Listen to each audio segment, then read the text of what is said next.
The Story of Eason and the Hungry City.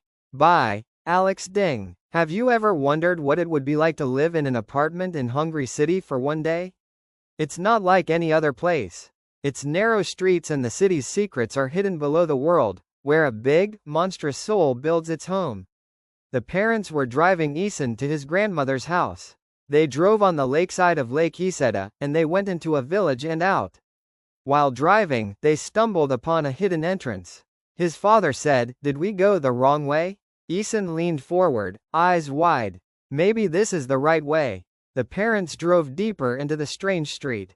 A mouthwatering aroma drifted from an old chimney, thick with smoke. The smell of roasted meat wrapped around them like a spell. Unable to resist, the parents parked and entered the wicked restaurant, leaving Eason in the car. Curious, Eason stepped out of the car. Through the window, he saw his parents being served by a butcher. They ate the rice and tender meat with never-ending plates. But Eason's parents' bellies swelled, their faces twisted, and before his eyes, they transformed into pigs. Bagged up like livestock, and were dragged into the kitchen. Eason's heart hardly pounded. He dashed to the car, and he tried to start the engine, but the engine refused to start. The butcher heard the sound and summoned his assistants, who were already coming. Panicked, Eason ran, the streets behind him flooding with water. He slipped, but a mysterious hand pulled him into the bushes.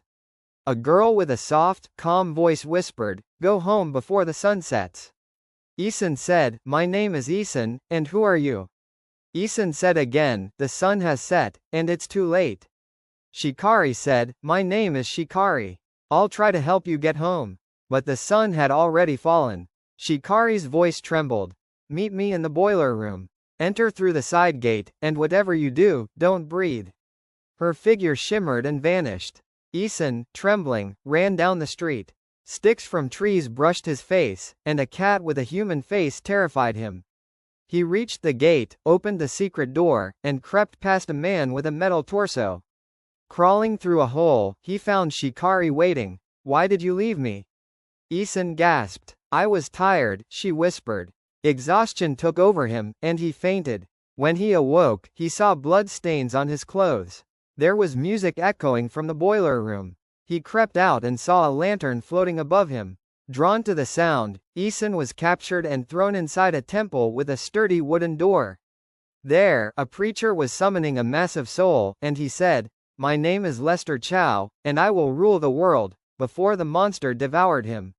The soul turned to Eason, saliva dripping. Eason prayed silently, but instead of eating him, the monster offered gold.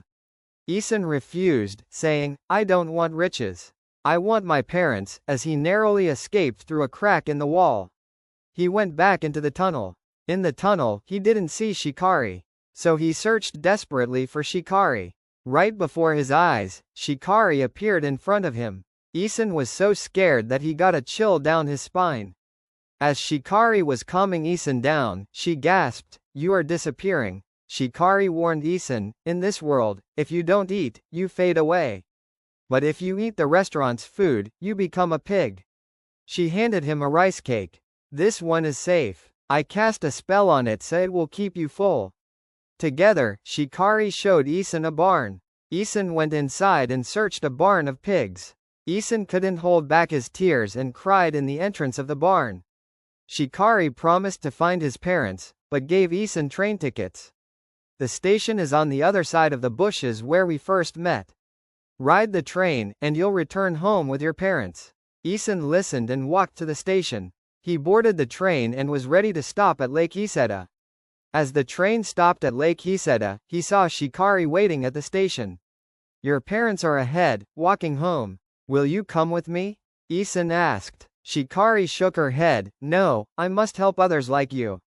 They hugged. Eason walked toward his parents, and they shouted his name. He ran faster, tears in his eyes, until he was finally reunited, and they went home happily with hope that he could meet Shikari again. The end.